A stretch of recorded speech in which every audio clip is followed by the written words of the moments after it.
Thank you, Pastor Rob, for the kind introduction. As he's saying, I teach his class at the high school called the Bible as Literature, and he actually had a big part to play in making that happen. He meet so the school board and some of the administrators meet with local pastors a couple times a month, and he was kind of pushing the envelope on getting a Bible class back in the classroom, and kind of everything worked out, and I got approached about it. So I get to teach it, which is cool, but I just wanted to give him some recognition because I wouldn't be able to do that if he hadn't have been actively in the community bringing it up, and then eventually the right people got in the right places and they were able to make it happen. It was something we had actually done years ago when me and my family first moved to the area, and then it went away. Now they brought it back, and I get to put my spin on it. It's pretty cool.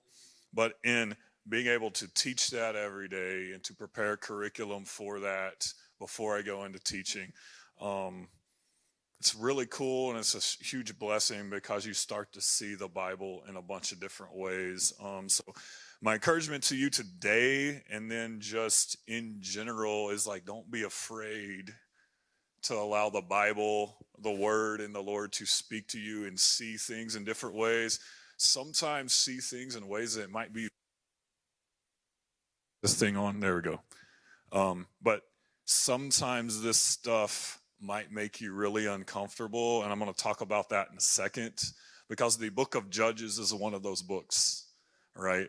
You're like, has anybody had that? You're reading through Judges particularly, or especially some of the Old Testament stories, and you're like, what is going on here? This is weird. This is violent, or it doesn't seem to line up. It's confusing. And so I'm going to talk a little bit today about why that is. But before I go into all that, I'm going to start with the ending in mind. So there's some application, and I want you as I'm talking, kind of consider these three questions, and then we'll circle back to them at the end. First one is, what is your context? Right? What is your context? It's one question you need to consider. Two, what is your weapon? What is your weapon? And then the third thing to consider throughout this talk is, how can God turn your weakness into a strength? And those three questions are written on page 2 if you have one of the handouts. So those are the three questions, right, to kind of consider, have in the back of your mind, let that percolate as we go through some of this content. And then we'll circle back around to those on the end.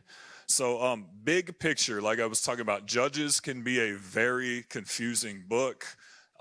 Some of the Old Testament stories can be very confusing in terms of what's going on here, right? What's with all the violence? What's with all the depravity? And so there's a few things going on here, and it's layers. So the first thing is, as a genre, so we want to think about Israel as a nation is part of the ancient Near East, if we talk about that in world history. They're part of the ancient Near East. Now, in the ancient Near East, there's a tradition called wisdom literature. And so all of these different cultures, all of these different communities would write their stories down, or they would tell their stories orally, and then eventually they would have scribes that would scribe them down and said, hey, we need to have something on record in case everybody dies out. That way these stories can get passed down. So there was this, the way they wrote and told these stories was this genre or this tradition of what's called wisdom literature. And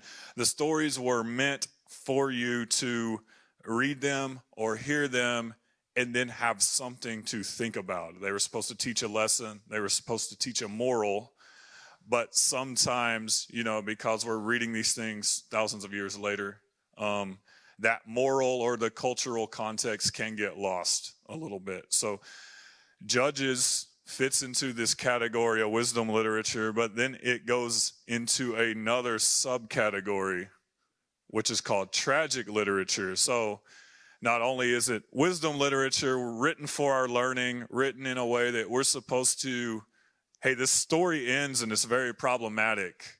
Yes, that was done on purpose, right? It's supposed to end in a problem because now you're supposed to think about it and think about, what does this mean to me? What does this mean about how I see God? What does this mean about how I see other people? These are the questions like these stories are supposed to get us to ask. And then it forces us to go back and read the story again, and then to sit in time and prayer and meditation and actually wrestle with, I'm not sure what the right answer to this is, but the point of that was for you to grow in your relationship with yourself, with other people, and with God. Now, Judges, as I said, fits into another category, which is called tragic literature, meaning all of these stories in Judges are tragedies, and you see historically a couple thousand years later, the Greeks are big on comedy and tragedy. So, and they borrowed this idea from some of these ancient Near Eastern cultures, Israel being one of them. But so think of these stories you can see in the notes in terms of tragic literature. They're meant to show the audience what not to do. So when you're reading in Judges and you're seeing like all these bad things happening, it's supposed to be this is exactly what not to do. So do something different than what these people are doing. And you get a little bit of that when you go back and read the Torah as well. So Judges fits into both of those categories. So that is kind of a super big picture thing. But if you go into Judges kind of knowing those things, it makes the content a little more accessible, I think. So now we're getting now into some context of Judges specifically. So if we turn to Judges 2, 18 and 19. And so this is some of the literary nerd stuff that I do in my day job. So we have something here, it's called a narrative frame. So if you want to think of a story or a teaching like a frame. So the frame itself, like if we have a picture, right? The main thing we're worried about is the picture that's inside the frame, right? That holds the meat. But if the frame of that picture, if the design of that frame doesn't fit what's in the frame, what draws your attention, right? The frame, if it doesn't match what's in the picture, our eyes drawn to the wrong thing, right? We're looking at, why does this picture have an ugly red frame when it's this beautiful ocean setting with nice blues and turquoises and all that? So what we have here in a couple places is we have a frame that's setting up what's going to come next in the story. Now, it's not the main point, but it's supposed to lead your attention to other details in the story. So this is what we have happening in Judges 2, verses 18 and 19. If you want to flip there or scroll there. So it says in 2:18, when the Lord raised up chieftains for them, the Lord would be with the chieftain and would save them from their enemies during the chieftain's lifetime. For the Lord would be moved to pity by their moanings because of those who oppressed and crushed them. But when the chieftain died, they would again act basely, and even more so than the preceding generation. So this is part of the frame. The frame is, hey, the Lord's going to raise up a judge or a chieftain that's going to get everybody in line, right? And then things will be good for a minute. And then when that guy dies, they revert back to the old behavior patterns, back to the old bad stuff. And we see this pattern happen even way before that, when they're in the wilderness with Moses. There's this moment when the children of Israel are in the wilderness, right? They build a tabernacle. God comes down. Moses is sitting in front of the tabernacle with Aaron and some of the priests, and God's sitting there. They gather the whole nation of Israel, and God says, hey, I'm here. Hang out with me. And the people go, no, we don't want to hang out with you. Can Moses just talk to you for us? Because God, you're scary, right? That's basically what they do. And so we're having some of the same behavior happening here in Judges, but instead of it just being Moses and his priest, they're going to have a judge, which is like a precursor to later they request a king because the judge isn't good enough. And they kind of just grow further and further away from God, and they're relying more and more on systems of regulation there. So here's our frame, right? God's raising up a judge or a chieftain that's going to keep everybody in line. And then hopefully he points people in the right direction, but the people don't seem to get it. And this is the overarching theme and lesson that Judges is teaching us. If we turn to Judges 3, verses 3 through 4, we get a little commentary on what this frame is supposed to be. So we have our frame. Now we have the author of this book commenting on, okay, here's the setup. Here's what you're supposed to learn from it. Now let's get all the details of the story. So this is what we're supposed to learn from what we're reading in Judges. In Judges 3, verses 3 and 4. Right, so we have these 5 principalities of the Philistines, the Canaanites, the Sidonians, and the Hivites, who inhabit the hill country of the Lebanon, from Mount Bel-Hermon to Mount Lebo-Hamath. And this is the important part. These served as a means of testing Israel to learn whether they would obey the commandments which the Lord had enjoined upon their fathers through Moses. So, and this works into a major theme and motif that runs throughout the Bible, right? Even going back to Adam and Eve, God puts 2 trees in the garden. God says, well, first he tells them, hey, enjoy everything that I've given you. That's his first command. Enjoy everything that I've given you. Only caveat, don't eat from this one tree over here. Just don't do it, right? Puts 2 trees in the garden, gives us this whole garden, whatever. So he gives them a choice. He respects their freedom so much, he gives them the choice even not to choose him. That's how much God respects your freedom. Similar deal here. They are given this context as a test. So they can choose to rely on God, or they can choose to turn their back to him and go another direction. And that's what keeps happening. But this motif of the test runs all throughout the Bible, from Genesis all the way to the end of the Bible, to Revelation. And we see a version of that happening all throughout Judges. And so that's just something to note as you're reading this, is like, why do they keep turning away? And then why does God have to raise up a judge, and the judge have to do some really weird stuff to, 1, protect Israel, but 2, to keep everybody in line? Right, it's this test. It's a testing. And the test is important, again, because it's God giving humanity a choice, and God respecting humanity so much in their freedom that he will give humanity the choice even not to choose them. Because if God forces you to choose him, that's not love, that's domination, that's tyranny, right? True love cannot exist if you are not allowed a choice. So, now we'll get into judge number 2. This is Ehud himself. Okay. So in Judges 3:15, we get some details about Ehud. So 3:15, it says, then the Israelites cried out to the Lord, and the Lord raised up a champion for them. And then just a little commentary.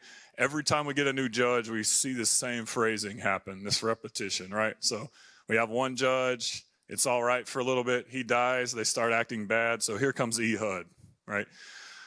They cry out to the Lord, send us a protector, all right, so 3:15, the Benjaminite Ehud, son of Gera, a left-handed man. And it happened that the Israelites sent tribute to the king of Eglon of Moab through him. Okay, so weird detail, right? We have this guy, he's from the tribe of Benjamin, and he is a left-handed man. So there are a couple of things. I listed some verses out on the notes for you to cross-reference, but a couple of things going on. So we talked about this is wisdom literature, and so something about these stories, the way we're used to reading stories is we want a lot of description, right? We want a lot of detail. That way we can use our imagination. You know, like if I were grading this as an essay, I'd be like, hey, there's not enough detail here. That's a C minus, maybe a C plus. Okay. But the style of writing was that they were very sparse on the details, which allowed you space to ask questions. So there's kind of two things going on here. It's like if they do include a detail, the detail becomes extra important. So he includes these details that one, he's a Benjaminite, and then two, he's left-handed. There are 1,000 other details that could have been included about what this dude was like. So why are those two included? So it's supposed to be like, aha, in my brain as I'm reading this. These two things are very important. The other thing that is going on is we are supposed to think about what is not said. And so there are a whole lot of things here that are not said, a whole lot of details that are not included. We're supposed to be thinking about those as well. But these two that are included, he's from the tribe of Benjamin, and he is described as left-handed. I'm holding the mic with my left hand as I'm talking about a dude who's left-handed. So let me switch. So from the tribe of Benjamin, this is interesting in a lot of ways, but kind of the overarching theme is this relates to a motif that runs, again, all throughout the Bible. Tribe of Benjamin, smallest tribe. So we have this dude who's the next judge. He's from the little bitty tribe of Benjamin. So what's going on here is there's this motif of, right, the first is the last and the last is the first. Right? God is not taking the guy from the biggest tribe. He's not taking the most mighty warrior that everyone thinks would be the great leader. He's picked this guy over here from the smallest tribe to say, hey, you're the next dude. And we see this play out all throughout the Bible. God loves to pick people and put them in positions of power and authority.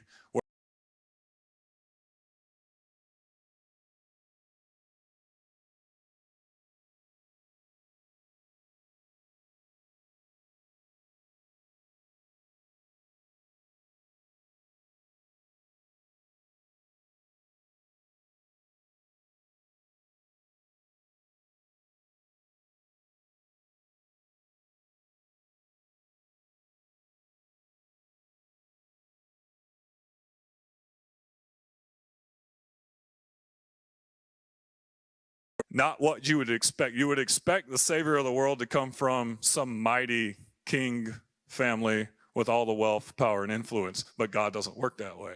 So, point being, this is another version of this idea that God loves to work through ways that are unexpected, right? It says, you know, it can be understood by babes, but the wisdom of God confounds the smartest people on the planet. That's part of this deal that's going on with why he is from the tribe of Benjamin. So a little bit of that going on there. So why is he described as left-handed? So in Hebrew culture, the right hand is the hand of power. And so this dude's described as left-handed, meaning he's different. And it could mean a lot of different things. It could mean he's not necessarily the person you met on the street, you would be like, that dude can't be the judge of Israel, right? He's not impressive. David is described in a similar way. His brothers looked a lot better than him, and here's the kid out in the field, and they said, that's the new king of Israel? What? So this could be going on as to why he is being described as right-handed or left-handed, and it works back in with that theme of this is not the guy you would expect God to choose to be the next judge. This left-handedness. So his name, the meaning of his name is really, really cool, and his name only occurs one other time in the Bible. And it occurs describing a bunch of guys from the tribe of Benjamin who come together as a bunch of worshipers. But that's actually what his name can mean a few different things, but his name can be one who praises or one who worships God, and it can also mean a uniter of the people. So you have this left-handed guy from the tribe of Benjamin, or you have this guy who's not impressive from the smallest tribe, and his name means one who unites the people.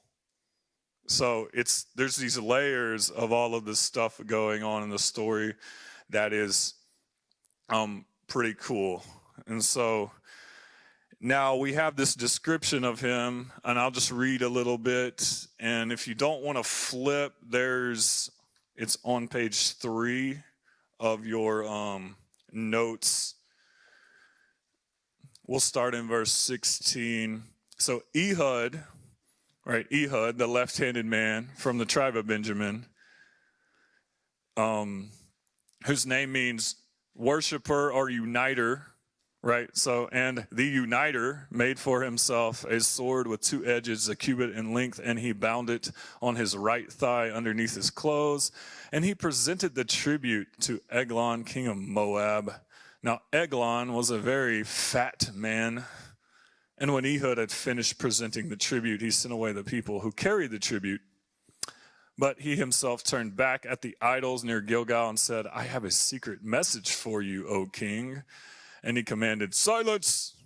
And all his attendants went out from his presence. And Ehud came to him as he was sitting alone in his cool roof chamber. And Ehud said, I have a message from God for you. And he rose from his seat, and Ehud reached with his left hand, took the sword from his right thigh and thrust it into his belly. And the hilt went in also after the blade, and the fat closed over the blade, for he did not pull the sword out of his belly. And the dung came out, and Ehud went out into the porch and closed the doors of the roof chamber behind him and locked them. And then after that, basically, I'll summarize it.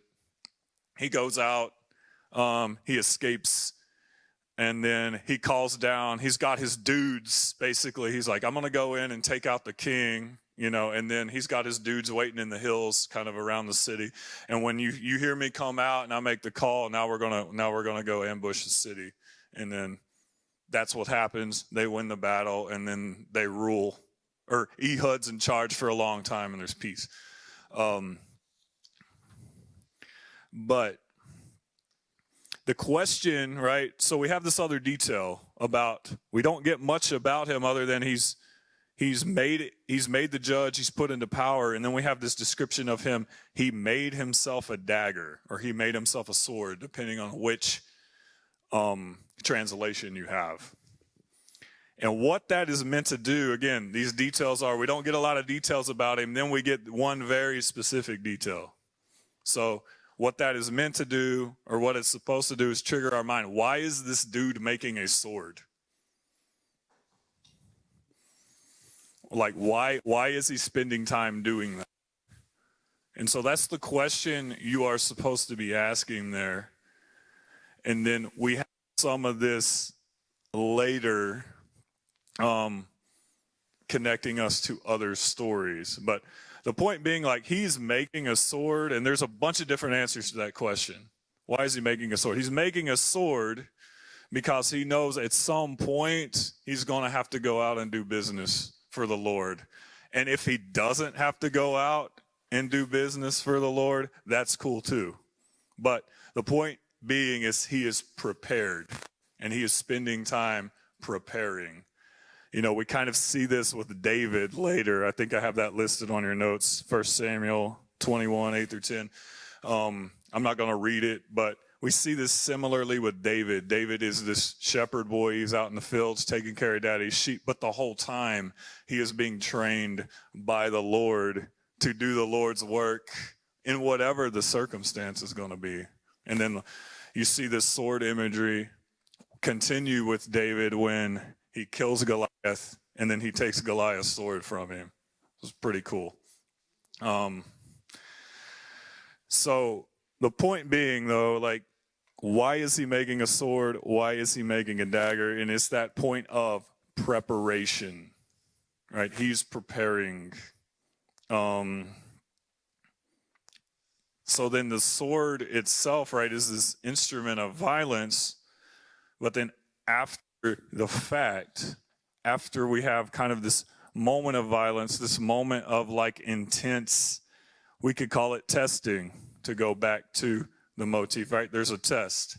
He's supposed to go to this other king and offer him tribute. And he's like, but we don't pay tribute to you. Like, that's not what the Lord has asked us to do. So he goes in and he takes care of that situation. But if he is not making a sword, right, preparing, so then there's all the details that aren't included with that. What happens if you were making a sword? Would I make a sword but then not be trained to use that sword? Probably not. And so there's these other insinuations and the details that aren't included. Like if he's making a sword, then there it is. If he's making a sword, got to keep my fist up here. If he's making a sword, then what that's supposed to draw our mind to is these other details that aren't included. If I'm making a sword, that means I'm training for battle. Then we see this other detail, like he goes in there, does the job, but he has dudes waiting to do battle, which means not only is he preparing himself, he's been preparing all of these other people under his charge to be ready to do battle for the Lord. And then the moment happens. So it's this idea of you have anointing meeting opportunity. They take care of the opportunity that the Lord gives them. And now peace reigns for, let me get the detail. That's important, I think. 80 years. So we get 80 years of peace after that. And so we can get into the application side of this now, the application stuff that we kind of referred to at the beginning. And so in the period of testing, so you think you're this dude, you've been put in charge of all these people that all they do is complain and don't try to do right. And you have to constantly keep them under your thumb and put them in check. So that's uncomfortable.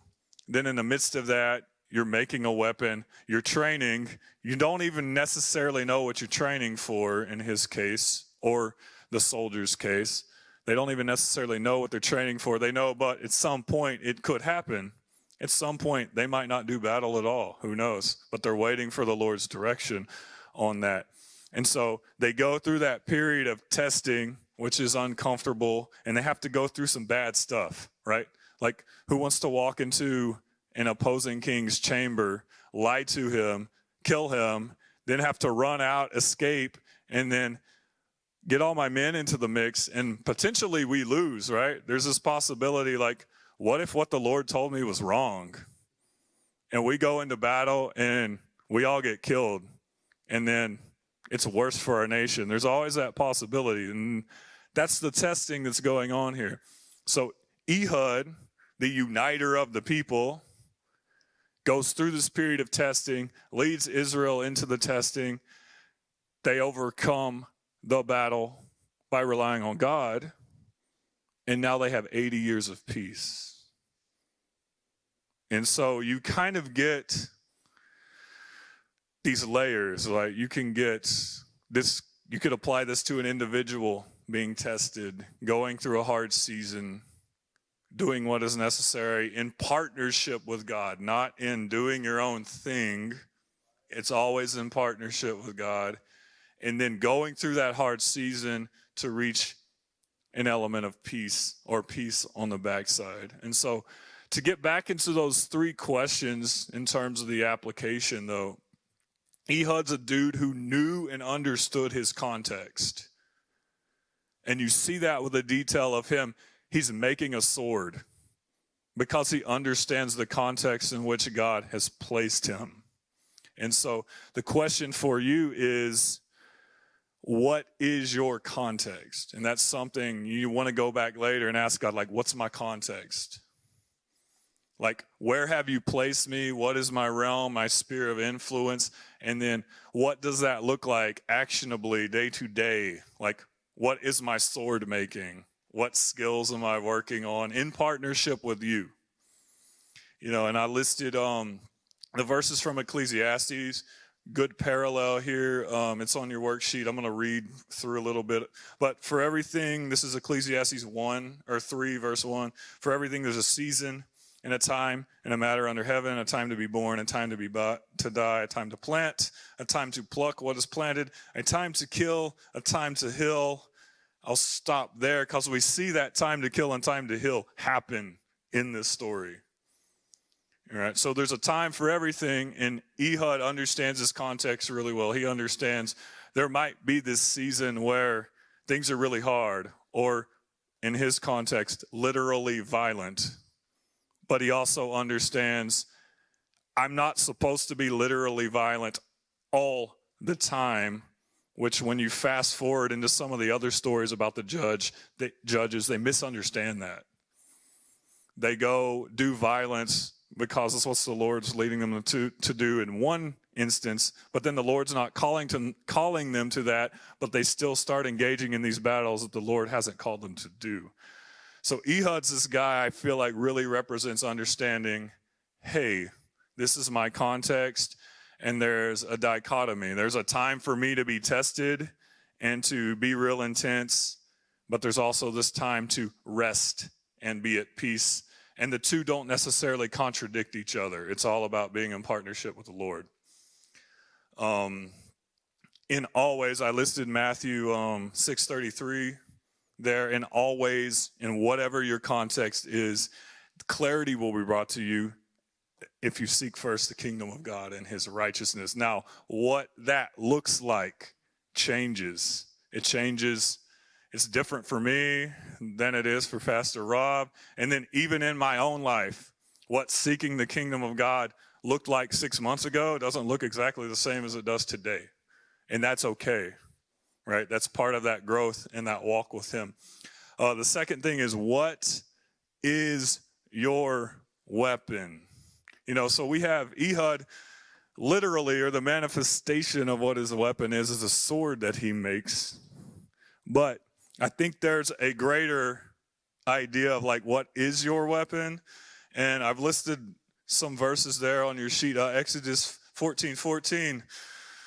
The Lord will fight for you, and you only have to be silent, right? Your weapon is the Lord. Your weapon is the joy of the Lord. The joy of the Lord is your strength. And in allowing the Lord to fight your battles for you, the steps, the skills, the actionable parts of that will be made very clear to you. We have, you refer to Ephesians 6, and Paul writes all these beautiful metaphors about the different aspects and personalities of God and how they are your armor, your defense, your offense in terms of the sword. And so, but the point of all of that is your weapon is God, is the presence of God, is the knowledge, or the spirit of knowledge, the spirit of wisdom, the spirit of truth.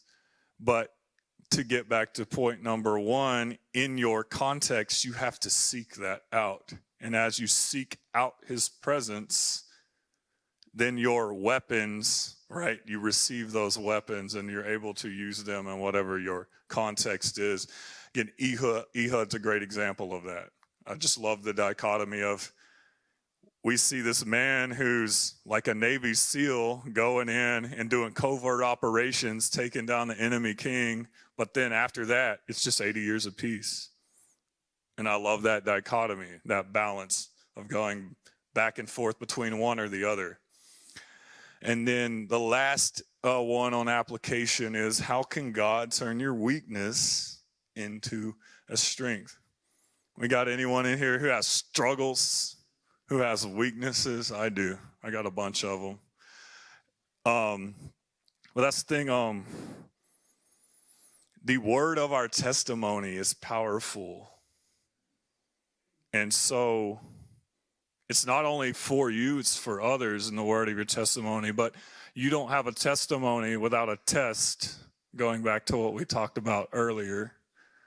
And then secondly is like that testimony usually comes through a weakness, but now that weakness has been turned into a strength by walking through God with it. And so I love what Paul says in 2 Corinthians, all right?